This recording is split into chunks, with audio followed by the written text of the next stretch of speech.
जय हिंद दोस्तों, welcome to MCQ study. आज है 7 अप्रैल 2023 और अब हम आज डिस्कस करने जा रहे हैं डेली करंट अफेयर।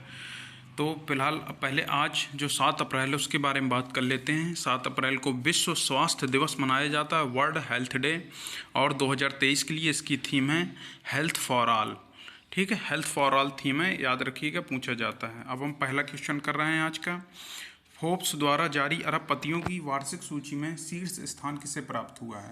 तो ये जो फोर्ब्स द्वारा सूची जारी की गई है ये 4 अप्रैल को आई थी। फोर्ब्स द्वारा 37वीं सूची जारी की गई है, ठीक है, और ये 4 अप्रैल 2023 को आई थी। इसमें बर्नार्ड आर्नोल्ट फैमिली को पहला स्थान प्राप्त हुआ है। एलन मस्क जो है दूसरे स्थान पर खिसक गए हैं। और एशिया में मुकेश अंबानी टॉप पर है और भारत में भी मुकेश अंबानी प्रथम स्थान पर है। नेक्स्ट क्वेश्चन पर चलते हैं। हाल ही में ईट राइट मिलेट मेले का आयोजन कहाँ पर किया गया है?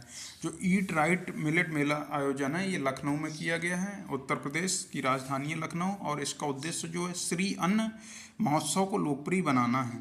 उत्तर प्रदेश के बारे में हम बात कर लेते हैं। उत्तर प्रदेश के मुख्यमंत्री श्री योगी आदित्यनाथ जी हैं और यहाँ की राजधानी लखनऊ है और यहाँ की जो वर्तमान में राज्यपाल हैं वो हैं श्रीमती आनंदीबेन पटेल। नेक्स्ट क्वेश्चन पर चलते हैं। तीसरा क्वेश्चन, इस बार आरबीआई ने रेपो दर को अपरिवर्तित रखा है। वर्तमान में रेपो दर कितनी है? तो रेपो दर है 6.5%। अभी जो है 6 अप्रैल 2023 को ही आरबीआई ने अपनी मौद्रिक नीति की पुनः समीक्षा की है। तो उसमें इसने आरबीआई ने जो रेपो दर है वो 6.5% रखी है और बैंक रेट को इन्होंने 6.75% रखा है और आरआरआर यानी रिवर्स रेपो रेट को 3.35% रखा है। रिवर्स रेपो रेट को कितना 3.35% रखा है और एमएसएफ को 6.75% रखा है।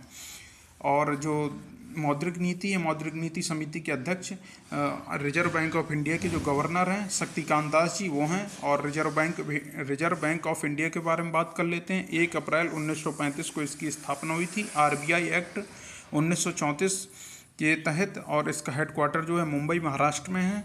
और रिजर्व बैंक ऑफ इंडिया का जो राष्ट्रीयकरण हुआ था वो हुआ था 1 जनवरी 1949 को। नेक्स्ट क्वेश्चन पर चलते हैं। चौथा, स्टैंड अप इंडिया के तहत कितनी धनराशि के ऋण को मंजूरी दी गई है? स्टैंड अप इंडिया के तहत 40,700 करोड़ रुपए के ऋण को मंजूरी दी गई है।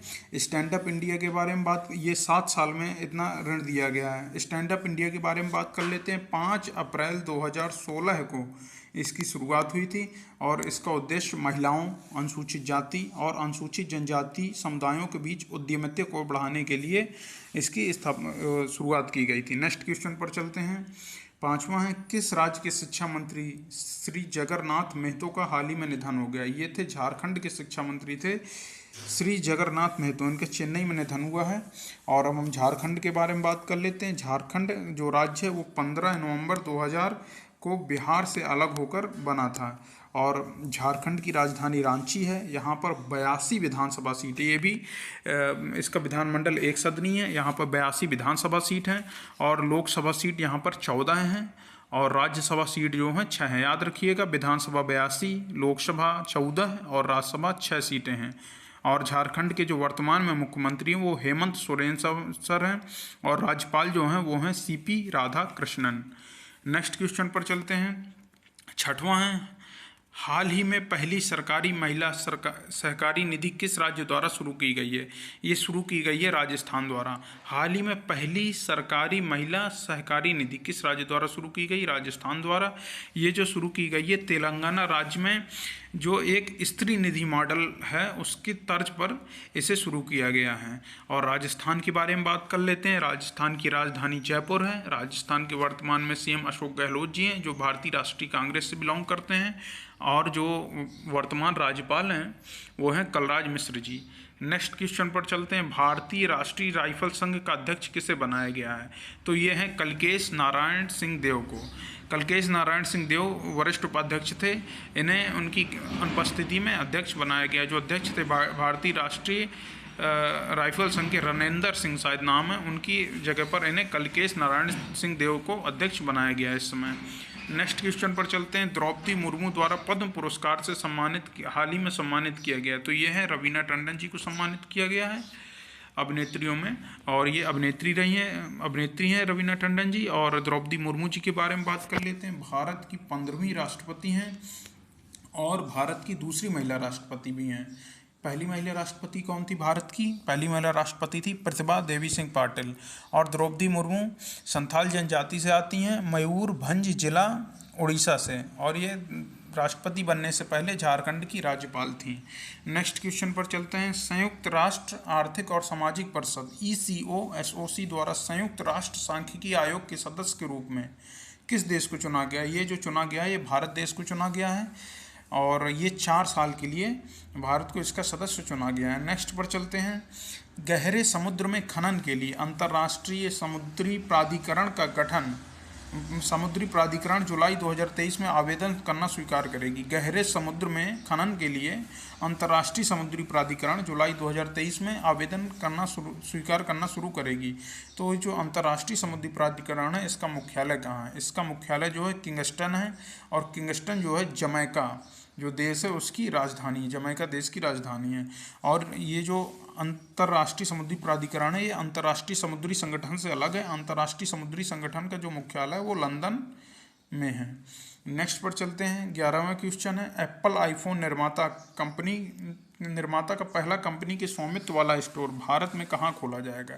तो ये खोला जाएगा मुंबई में एप्पल अपना पहला स्टोर खोलेगा, और इस एप्पल स्टोर का नाम होगा एप्पल BKC। याद रखिएगा, एप्पल BKC नाम का स्टोर जो है एप्पल खोलेगा मुंबई में। नेक्स्ट क्वेश्चन पर चलते हैं। नेक्स्ट क्वेश्चन पर चलते हैं। 12वां क्वेश्चन है। अप्रैल 2022 में पोलैंड के सर्वोच्च सम्मान order of the white eagle से किसे सम्मानित किया गया है? Order of the white eagle से सम्मानित किया गया व्लादिमीर जेलेंस्की। तो व्लादिमीर जेलेंस्की आपने पिछले 1 साल से काफ़ी नाम सुना होगा। ये यूक्रेन के राष्ट्रपति हैं, और यूक्रेन के बारे में बात कर लेते हैं। यूक्रेन की राजधानी कीव है, और यहाँ की जो मुद्रा है वो है यूक्रेनियाई रिवनिया। नेक्स्ट क्वेश्चन पर चलते हैं। 13वां। हाल ही में QS वर्ल्ड यूनिवर्सिटी रैंकिंग 2023 के अनुसार एशिया में सबसे अधिक प्रतिनिधित्व वाला देश कौन सा है? तो ये है चीन। यानी चीन की जो यूनिवर्सिटी है एशिया में सबसे टॉप पर हैं, मतलब सबसे ज़्यादा चीन की यूनिवर्सिटी हैं जो QS वर्ल्ड यूनिवर्सिटीज़ रैंकिंग आई है उसमें से। अब हम चीन के बारे में बात कर लेते हैं। चीन की राजधानी बीजिंग है, और जो भाषा है चीन की वो मंदारिन है, और चीन के वर्तमान में राष्ट्रपति शी जिनपिंग हैं। तो दोस्तों आज हमने ये क्वेश्चन कराए। अब नेक्स्ट डे पर हम अगले दिन का फिर से करंट अफेयर लेकर आएंगे। आपको ये वीडियो पसंद आया तो लाइक करिए, कमेंट करिए, शेयर करिए, और हमारे चैनल को ज़्यादा से ज़्यादा